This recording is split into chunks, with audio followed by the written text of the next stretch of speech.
Yes, guys, welcome to another session in this series of JavaScript. And as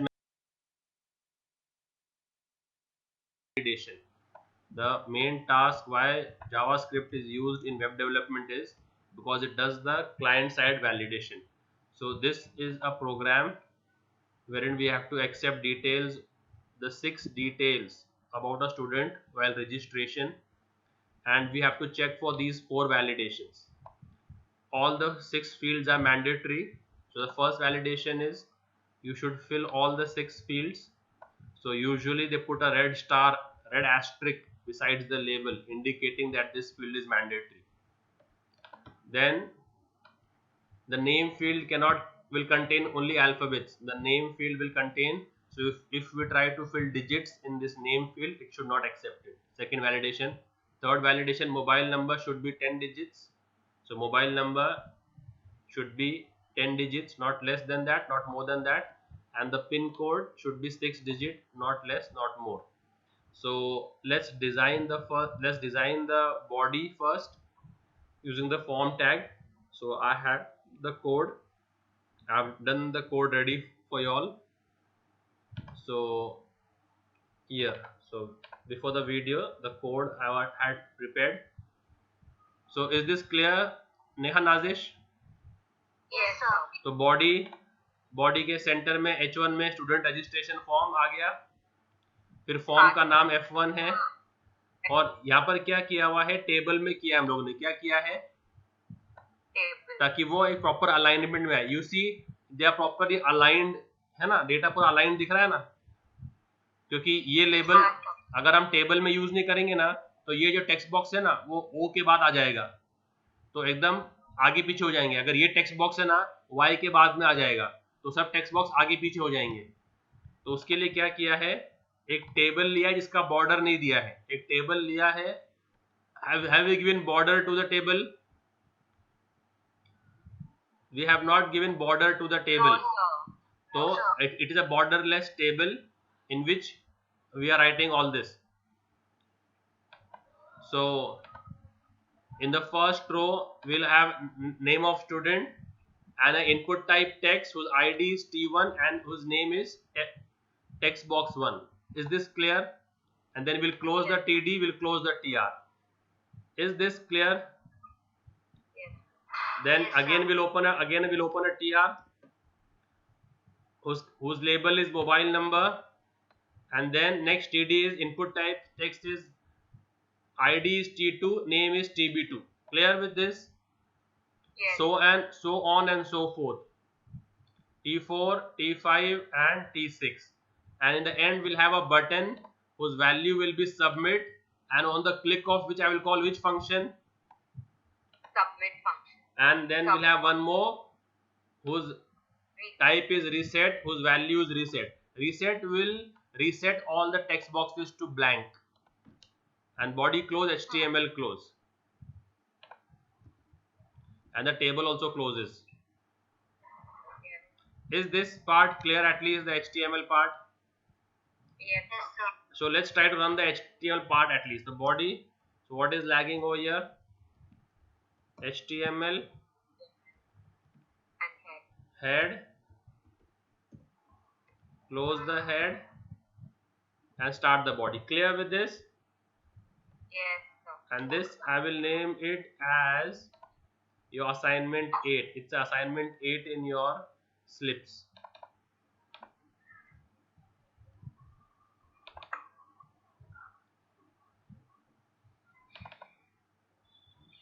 So we are into JavaScript, right? With slip 8.java. And now when I run this slip 8.java,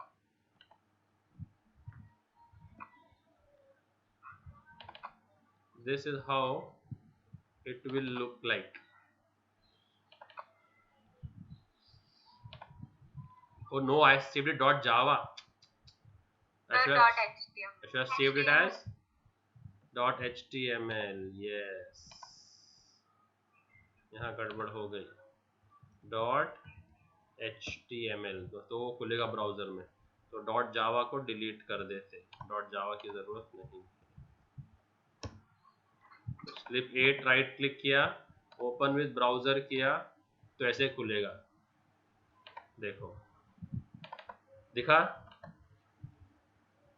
हाँ sir, दिख रहा है proper, दिख रहा है alignment दिख रहा है, हाँ सर, क्योंकि ये एक टेबल है जिसका बॉर्डर नहीं है।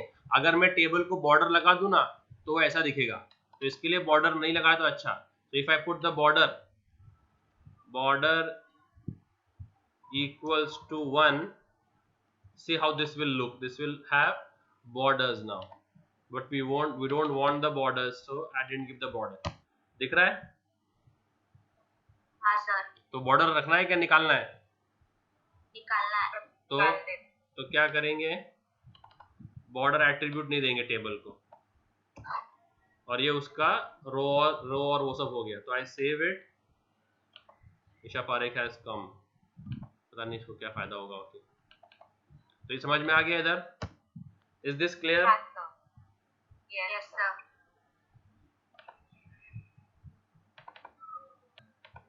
Okay, clear guys so far? Yes sir, अभी सबमिट के क्लिक पे कौन कॉल होगा? Submit function, sub function, sub what name did I give to the function. और देखो मैंने हर टेक्स्ट बॉक्स को आईडी भी दिया है और नाम भी दिया है। क्या दिया है? आईडी। तो हम डेटा आईडी से भी रीड कर सकते हैं और नेम से भी रीड कर सकते हैं। आईडी से कैसे रीड करेंगे? f1.t1.value, नेम से how will we read from the name? f1.tb1.value, and how will we read by the id? document.getElement by id. So we have both the options open, which is a function which we are calling on click. नाम क्या है function का? सब है। तो ये क्या लिखना पड़ेगा हमको? अभी ऊपर जाके हेड में जाओ और कौन सा एट्रीब्यूट खोलो, कौन सा? स्टाइल। स्टाइल क्या स्क्रिप्ट, क्या कर रहे तुम लोग? स्क्रिप्ट ओपन करो, ठीक है, और उसमें क्या लिखो? फंक्शन कौन सा? नाम क्या है फंक्शन का? ओके, तो सबसे पहले तो वो 6 चीज रीड कर लो। तो I will show you how to read by both. So I will read 3 things using the ID and 3 things using the name. So let's read the first 3 things using the name. So first 3 things क्या है? Name है, mobile number है और address है। Address line. तो where s name equals to f1.t1.value, ठीक है, where mobile equals to f1.t1.value, and where address equals to f, why always t1 man, why always t1? t2 और t3 है ना? हाँ t2 होगा, हाँ। ओके, t3 का तो मैंने इधर नाम नहीं दिया है, तो ऐसे नाम देना शुरू करना पड़ेगा, इनके नाम देना शुरू करना पड़ेगा। इसका नाम क्या था? tb3। और सिटी का नाम क्या देना पड़ेगा फिर? tb4, beautiful. इसका नाम tb5 और इसका नाम tb6 हो जाएगा, ठीक है, मेकिंग सेंस? Yes. ओके, और नाम इनके t1 और इनके आईडी t1 t2 t3 है, तो I have to use tb1 because I am using the, तो tb1 tb2 tb3 f1.tb.value। Okay, अब बाकी 3 हम रीड करेंगे आईडी से। तो चौथा क्या है? सिटी, स्टेट और पिन। क्या है? तो where city equals to document.getElement by id। कौन सा आईडी? t4। अरे समझ रहा है कि नहीं समझ रहा है? उसके बाद उसका वैल्यू, उसका क्या, TB4 डॉट उसका value. Clear? Yes sir. Yes sir. अभी सिटी के बाद क्या था, स्टेट और पिन पिन। कोड। तो ये क्या हो गया, T5 और ये क्या हो गया, T6। ठीक है, जो हमने एक्सेप्ट किया है पहले हम टेस्ट करेंगे कि वो डिस्प्ले हो रहे क्या, वैल्यूज आ रहे क्या। तो let's try to write them. Document dot document dot write. Write and let's अरे राइट, मम्मी किधर है इसके? Let's write everything. तुमको मिलेंगे ना? S name, let's try to write everything, I think, so that we know that we have read it properly, just for testing purpose. So mob and address, address and city, city and state, state pin and code, pin. pin। ठीक है, तो let's try to run this much। so I save it and I go to my, आ गया। तो let's try to enter student name Alice, mobile number 1, अभी तो कुछ validation नहीं किया ना हमने।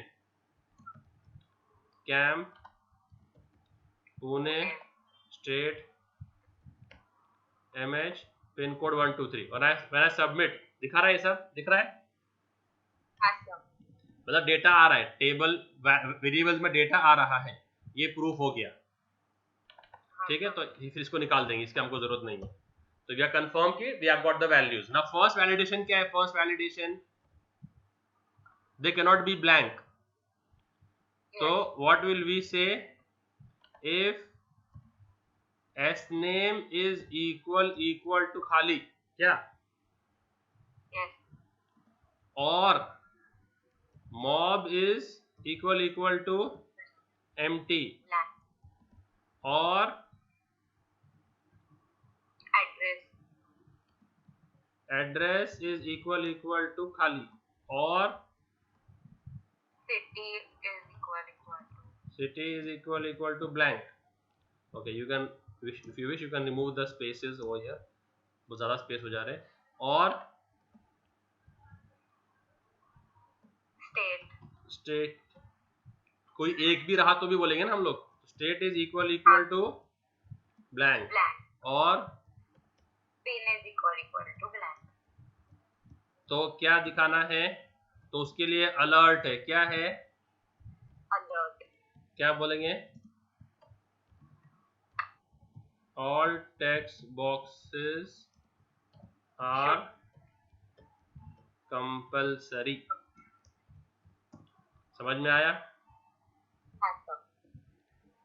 तो ये हो गया पहले का वैलिडेशन। तो let's test this first validation।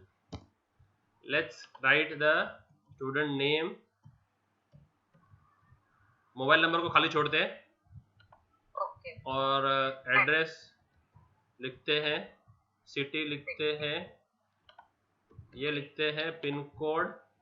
ठीक है, अभी कौन सा खाली, कौन सा क्या हो गया, आई क्लिक्ड ऑन रीसेट, गलती से रीसेट दब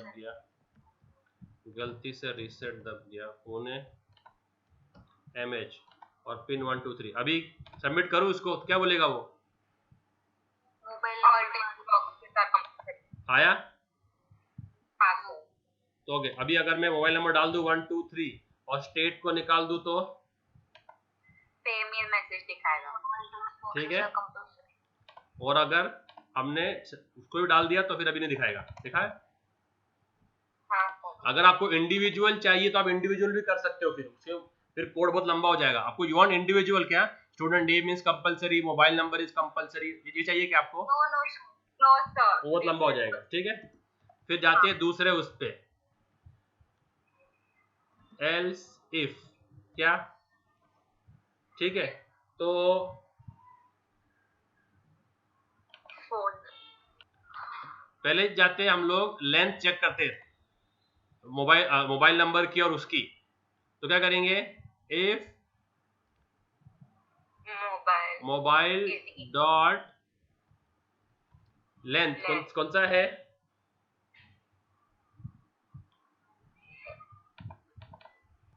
तो फंक्शन क्या है उसके लिए?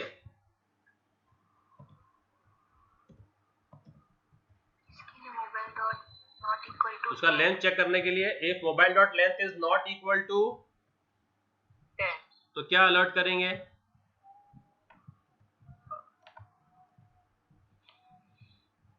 the number should be 10. Invalid mobile number, mobile number ठीक है। और फिर तीसरा क्या करना है चेक? नेम वाला, नहीं, वो उसका पिन का। तो इफ पिन का pin dot length is not equal to 6, तो इनवैलिड पिन नंबर, ठीक है। चलो 1 मिनट रुको। Yes guys, understood till here? तो we have done the 3 validations. All empty नहीं होना चाहिए, मोबाइल नंबर 10 डिजिट से कम ज्यादा नहीं, पिन 6 से कम ज्यादा नहीं। अब और क्या था? What was the second validation? Name should contain only. तो इसके लिए हमारे पास एक कैरेक्टर, उसके लिए we have regular expression. What we have? Regular expression. तो रेगुलर एक्सप्रेशन लेने का, और उसमें we will create a regular expression. इसको बोलते हैं उसका स्टार्ट, टिल्डी का है, इसको बोलते हैं उसका स्टार्ट कैप, और इसको बोलते हैं उसका एंड। तो what is the regular, you know stencils, we had stencils in school, A B C D लिखने का। तो हम लोग सिर्फ पेंसिल घुमाते थे उसके ऊपर। तो ये रेगुलर एक्सप्रेशन वैसे वैसे ही काम करता है। तो उसका स्टार्ट क्या होता है? स्लैश रेज टू, और एंड क्या है? Plus dollar slash. और हमको चेक करना है कि अगर उसमें 0 से लेकर 9 तक कोई भी अल्फाबेट आ गया तो वो वैलिड नहीं होगा। यस और नो? तो क्या what do we have to check for the regex? कि अगर 0 से लेकर 9 तक, क्योंकि नेम में क्या बोला हुआ है? Only characters. तो अगर इसमें, अगर नेम के अंदर ये कोई, इसमें 0 से लेकर 9 तक कोई भी डिजिट आ गया तो वो इनवैलिड है। तो वो हम लोग फिर चेक करेंगे इधर। Else if sname dot test, नहीं, उसके लिए regex का टेस्ट करना पड़ेगा। regex dot test for what? sname। और अगर वो ट्रू निकल आया तो क्या बोलेंगे? Alert invalid text. Yes. Enter characters only for name. समझ में आया? ओके। अब अगर वो ना इस इफ में गया, ना इस एल्स इफ में गया, ना इस एल्स इफ में गया, ना इस एल्स इफ में गया, तो लास्ट में एक एल्स लिख देंगे, फॉर्म सबमिटेड। क्या लिख देंगे? Form submitted. क्योंकि अगर वो किसी में भी नहीं गया तो लास्ट में जाएगा ही ना। तो क्या लिख देंगे हम लोग इधर? Form submitted. और ये close the function and close the script tag. Is this clear? Yes, sir. So far so good. Any confusion? No, sir. चलो let's run this now. चलें, let's test it. Yes, sir. ये खुला तुम्हारा form. तो पहला करते हैं validation. So let's enter Alice 9890123456, address Pune, okay, address camp Pune Maharashtra 411001। तो पहला वैलिडेशन क्या था? मोबाइल नंबर नहीं, पहला था कि ब्लैंक नहीं कुछ भी। तो let's keep address as blank. and I submit, what will it tell me? All text boxes are completed. Okay, so I write over here camp, then I validate with Maharashtra. क्या बोलेगा वो? Same message. Okay, तो ये हो गया पहला validation. दूसरा, mobile number कितने डिजिट का दिख रहा है इधर? 10 sir. तो मैंने अभी कितना डिजिट दिख रहा है? 9 है sir. अभी सबमिट किया तो क्या बोलेगा? Invalid. ठीक है, उसको वापस कर दिया मैंने 6. ओके, पिन कोड को अभी करा 5 डिजिट का, तो 5 digits, so it will show enter valid pin code. And invalid pin code है ना. और अभी अगर नाम में इस टेक्स्ट बॉक्स में क्या चाहिए? Only Characters. And if I put digits over there 1 2 3, तो क्या बोलेगा? Enter only characters for name. आया, enter characters only for name. और अभी सब कुछ वैलिड है. अभी सब कुछ वैलिड है ना. नाम भी वैलिड है, मोबाइल नंबर भी वैलिड है, एड्रेस भी सब वैलिड है. सबमिट किया तो क्या आएगा? Form submitted. आया? Clear? Yes sir. So this is your code. Have a look at it. So the body part we all know. This was the code for the validation function. Clear? Yes sir. Okay sir. Regex में double quotes नहीं होता है क्या? ये बात याद रखो. Regular expression में स्टार्टिंग में डबल कोट्स नहीं है, डायरेक्टली स्लैश कैप मतलब स्टार्ट, और डॉलर स्लैश बोले तो एंड. ठीक है. और उसको टेस्ट कैसे करते हैं? regex dot test and whatever you want to test for. The name of the Yeah. label. Clear? Yes sir. चलो, I'll upload this.